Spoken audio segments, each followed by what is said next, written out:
You're listening to the CyberWire Network, powered by N2K.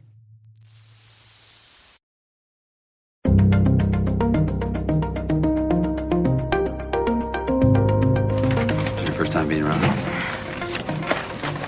You're doing great. Just smile, Loretta, so you don't look like you're being held up. Hello, everyone, and welcome to a special edition of the Hacking Humans podcast, an occasional series we call Hacking Humans Goes to the Movies. I'm Dave Bittner, and I'm joined by my CyberWire colleague, Rick Howard. Hey, Rick. Hey, Dave. How are you? Doing well, doing well. On this show, Rick and I look at some of our favorite clips from cinema and television, clips that demonstrate some of the scams and schemes Joe Carrigan and I talk about on Hacking Humans. We've got some good clips to share, so stay tuned. We'll be right back after this message from our show sponsor. All right, Rick, I'm going to kick things off for us this week, and I have a good clip, if I do say so myself. This is from the 1998 crime comedy movie Out of Sight, which was directed by Steven Soderbergh. Do you know this one? Oh, absolutely. One of my favorites. Okay. Yeah. So this film stars George Clooney and Jennifer Lopez. I will say a young George Clooney when I saw the clip today, right? Yeah. He looks very young here. Yeah. 25 years ago, right? But I got to say, I mean, is there more star power on a screen than George Clooney and Jennifer Lopez? No. It was just, maybe George Clooney and Julia Roberts. Yeah. Okay. Right? Yeah, I guess so. But so this film received Academy Award nominations for Best Adapted Screenplay and Best Film Editing. So we're talking about a quality flick here. Clooney plays career bank robber Jack Foley, and Jennifer Lopez is a U.S. Marshal named Karen Sisko. And the story is that Jack Foley escapes from a Florida prison with the help of his right-hand man, Buddy. And during their getaway, Jack and his friends head north to Bloomfield Hills to visit a shady businessman who has a diamond stash. And at the same time, this U.S. Marshal is chasing Jack. It's unclear whether she's pursuing him to arrest him or because she loves him. So there's that kind of a... You know, because I run into that obstacle like every other week, right? So. Yeah. Right, exactly. But meanwhile, there is a vicious criminal and his crew who are also looking to rob the mansion of the character Ripley, who has the diamond stash. And so the story follows that chase and eventually... leading up to the robbery. Now, the scene that I'm sharing today is part of the opener of the film.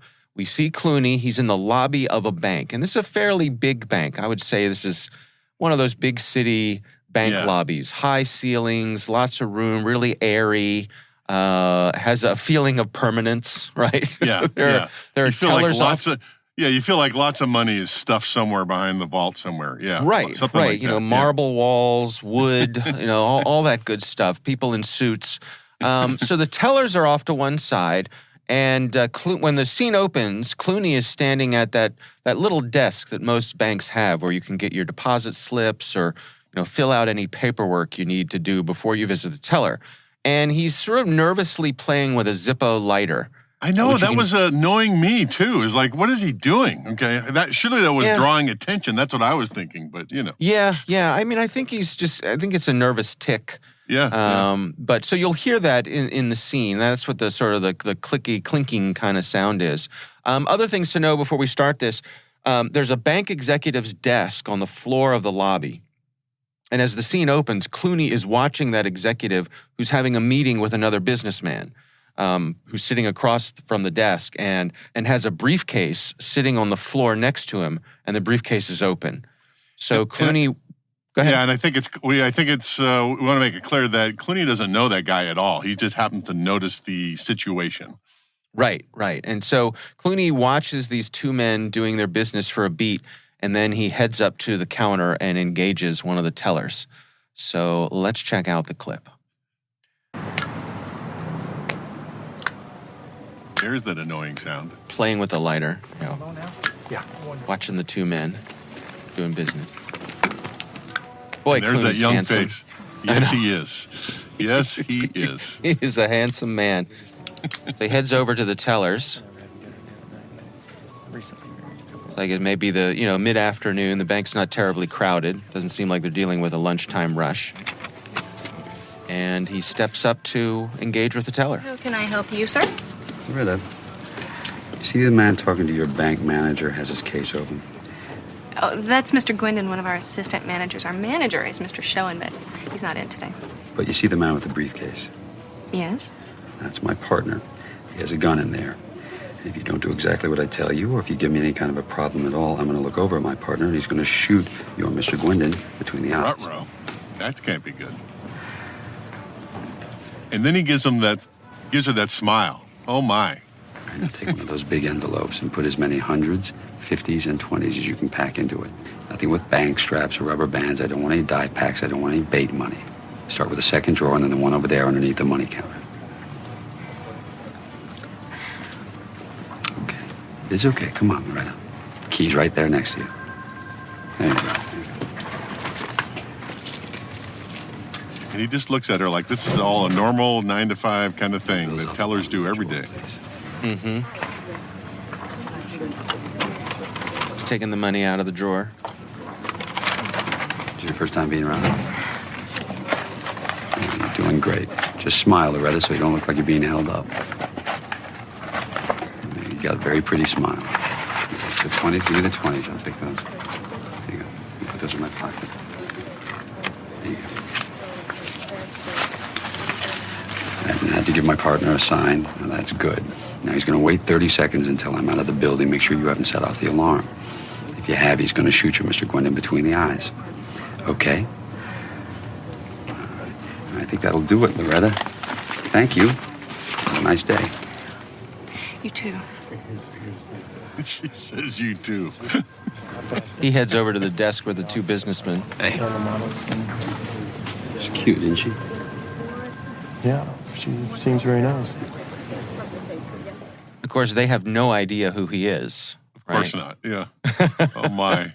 All right, where do we begin here, Rick? I mean, we've already mentioned the undeniable star power of George Clooney. And if you want to have someone pulling off a bank robbery and using charm, you can do no better than George Clooney, right? He's the guy. He's the guy you want, right, to do that. Yeah. And the thing that strikes me about this clip, Dave, is the audacity of it, right? Because he's on his own. There is no net.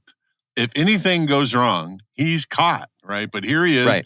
He jumps right in, and he controls the situation. And it is really a masterclass in social engineering. Yeah, he has no gun, right? No gun.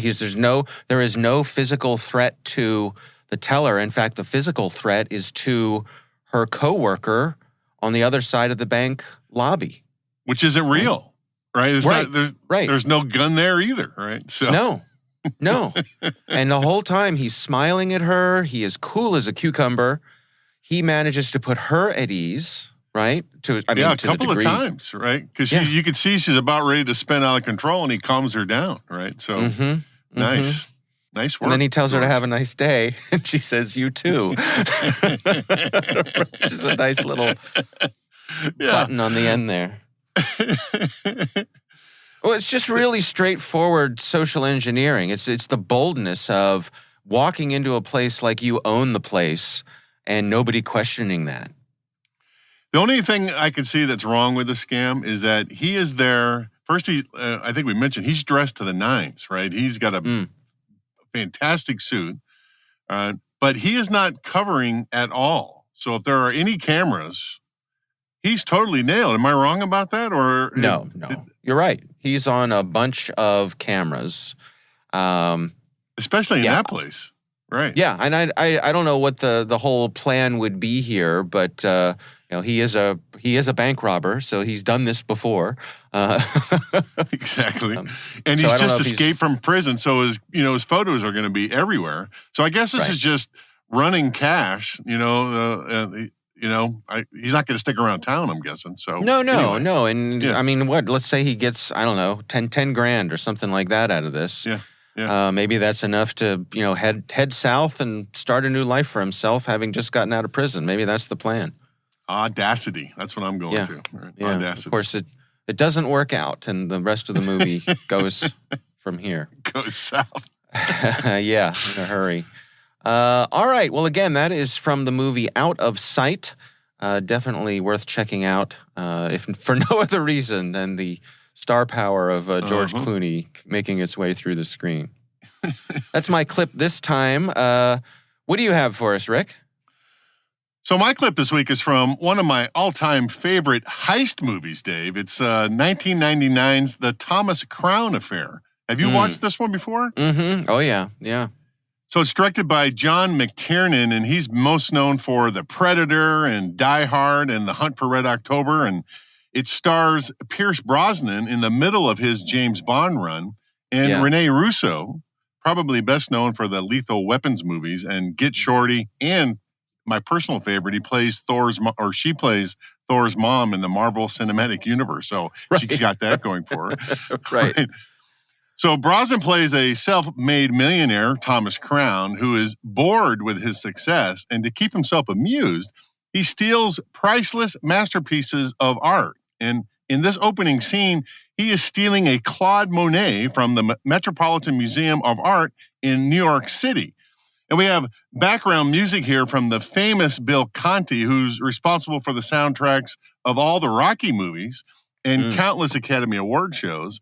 And in the opening scene, you see Brosnan strolling the hallways of the museum exhibits. He is immaculately dressed, as well-dressed as George Clooney was in the last clip we just saw, right? If not better, yeah. Even better, right? He's got a gray suit and a vest, an impeccable tie, a bright white dress shirt, and how do I say this, Dave? He is James Bond handsome, right? Because he just is. It's true. Yeah. And you can tell right away that Brosnan is a regular museum visitor. I mean, he knows all the security staff by their first names, but he is a bit miffed because his favorite gallery, the Impressionist Gallery, is closed for cleaning. So he runs into one of the senior security guards, Bobby, and dressed in a security guard uniform. Those guys are wearing maroon jackets, gray pants, matching tie, and Brosnan's complaining. So let's start the tape there. All right. Been evicted. What do you mean? The Impressionist Gallery. Closed for cleaning. Cleaning? Yeah. So Bobby thinks that's odd. Ed, want to lend me a hand here for a minute? Certainly. So the scene shifts to inside of the Impressionist Gallery. We see a couple of ethnic-looking guards shooing customers out of the room. One of them pulls out a walkie-talkie and issues instructions in a language that is not English. And at this point, Bobby arrives with his two guys. What do you think you're doing? Yes. What? Upstairs. Clearly, he can't speak English. They've got some VIPs coming through. I didn't hear about it. I oversee this section. Call upstairs if you like. No. You're right. They've been having people down here all week. So Bobby turns away and notices a spinning shadow beaming down from the ceiling skylight that looks like helicopter blades. And Bobby pulls out and extends his stun wand and attacks the guards. And the scene shifts to outside the gallery again, where Brosnan is sitting reading the paper, and see the bad guys running out of the room towards Brosnan. He sticks his foot out and trips one of them, and they go to the ground, and the guards subdue some of the bad guys and hit the alarm button.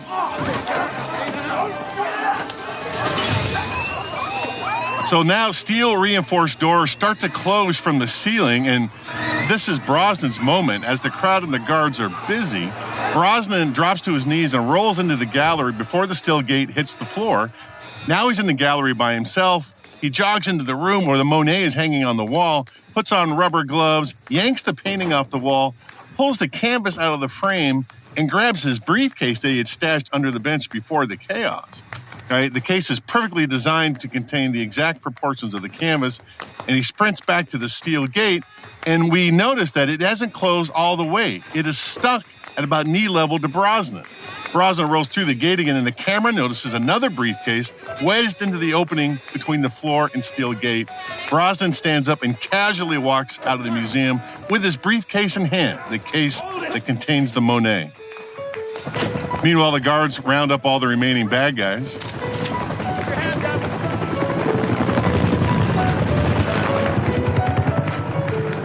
And as Brosnan catches the taxi outside, the music fades into the classic song, Sinnerman, sung by the indomitable Nina Simone. Oh, yeah. Dave, start to finish, that was 3 minutes and 21 seconds. And I'm going to say right here, I'm going to die on this hillside. It is my Mount Rushmore of the perfect heist scene. Okay. I can't disagree with you. It is certainly exciting, well executed, well planned, well shot, all that kind of stuff, well acted. You want to unpack it for us? What are the different elements here? Well, I think the thing that people would want to dive into is what was going on with the briefcases, all right? So we noticed that he rolls into the Impressionist gallery as the steel gates come down. Right. He magically appears a briefcase. Where did that come from? And when you watch the rest of the movie, you know that he came in beforehand, and the briefcase is designed to be the exact right size as the sitting stool inside the gallery. So he places it underneath the stool, and it looks like a third leg to a two-legged stool. So nobody notices it when he walks away, right? Interesting, yeah. So that's one thing that he does. But then as he's running out after he's got the painting, right, with his briefcase in hand now, we see a second briefcase, identical, that's sitting on the floor and holding the gate open so he can escape, all right? And the question that the cops have to answer is, where did that briefcase come from? Right. Any clues there? No, that was a question I had. I had that question. I wonder if museums actually have big steel doors that slowly drop down. But I'm willing to suspend my disbelief for that for the purposes of the movie. But then I wondered if that was a big steel door that slowly drops down. That must be one heck of a reinforced briefcase to be able to hold it up. It totally is, right? When we watch the rest of the movie, you see that particular briefcase was reinforced like titanium or something like that. So it was built in particular to hold that gate open. And Brosnan, because he was a regular coming into the museum sometime before, he stuck that briefcase underneath that stool again as a third leg and let it sit there, and nobody noticed it until the next day. All right, so that's how he did the juggling of all that.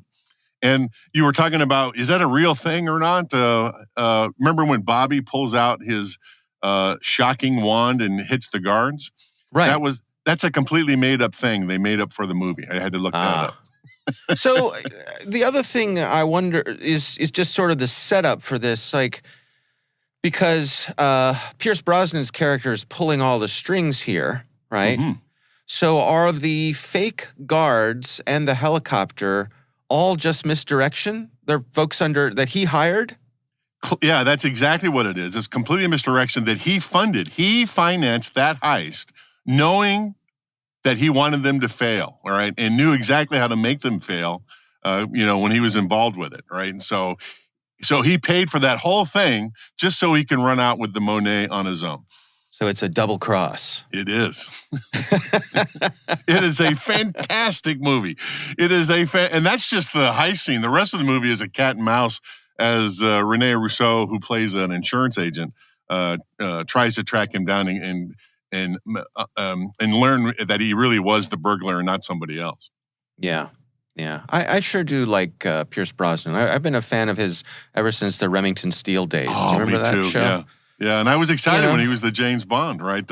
Right. I mean, when he was doing Remington Steele, it felt like he was the obvious heir apparent to James Bond. Mm-hmm. And then when the time came, they wouldn't let him out of his Remington Steele contract to be James Bond. So it took a few more years till he got his shot at it. And I thought he was a solid James Bond.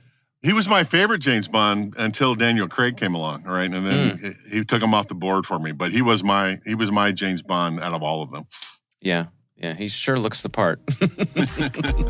All right, well, that is the Thomas Crown affair, and we will have a link to Rick's clip here in the show notes.